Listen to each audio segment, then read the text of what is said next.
Hi, this is Aminata, and I wanted to talk to you a little bit about these riots that have been happening in the Netherlands. I have some thoughts on that. And I recently shared some thoughts when it came specifically to this fishing village of Urk. But what is interesting is that these riots have been happening all throughout the Netherlands. And now, I'm from Amsterdam, and we're used to Amsterdam, Rotterdam, that there would be riots there. But even now in small towns, Geleen and Hilversum and Haarlem, these are not usually the places that we expect stuff to happen. And it's been happening all throughout the country. Things have calmed down, but the fact that thousands of young people were involved in this has been jarring. And so the first thing that's said is like, this is not the Netherlands. Well, guess what? It is. This is also the country that didn't mind disenfranchising 26,000 parents, which is a whole other story. But, I just read this book that talked about how government is supposed to be about serving people, about organizing and about being of service, but that it has shifted about to being about rule and law and punishment and protecting you from those people over there. And so it's interesting, the governmental response to this. Number one thing they said is like, this is not us. Well, it is. But the other thing is that immediately they started talking about punishing, and we have to punish hard. Very interesting. And also just this fact that, one of the things that's missing is, again, this accountability. And so we're very quick to point out about how terrible these people are who are doing this, and it makes no sense. Well, it does kind of make sense. If you're willing to kind of dig deep and dig within, even when we're looking at Urk, there's a story there, and similarly here, there's a story there. This is not just about, the vaccination. People who feel good, people who feel that they belong, usually will not go out and tear stuff up.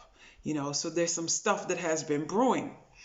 And in particular in this country where, we do denial so well. So what has struck me, I'm coming from education, and in education, when you give a test, when I used to give a test and sometimes you do multiple choice, if three people have the question wrong, well, obviously they didn't get it.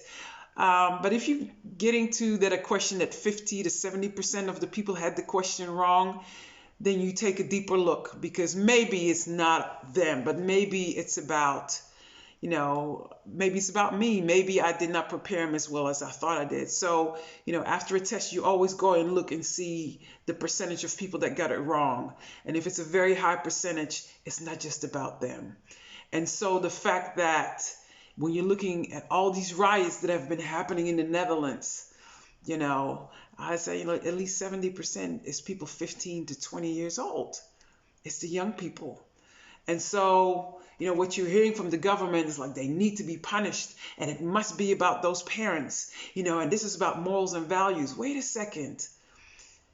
If this large percentage of your young people are rising up and protesting, what does that say about us?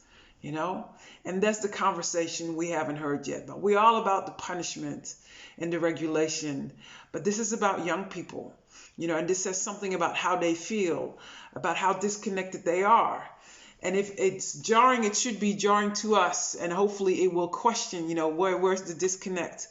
Why, because young people in Germany, young people in Belgium are not doing these things, but they are doing it here. And as a government, I have yet to hear any sense of compassion, and yes, again, you can look at people acting out. But again, if this large of a group represents young people, you have to look a little bit deeper than just talking about morals and values. There's a reason why this is happening. And so I'm still waiting for that conversation. So,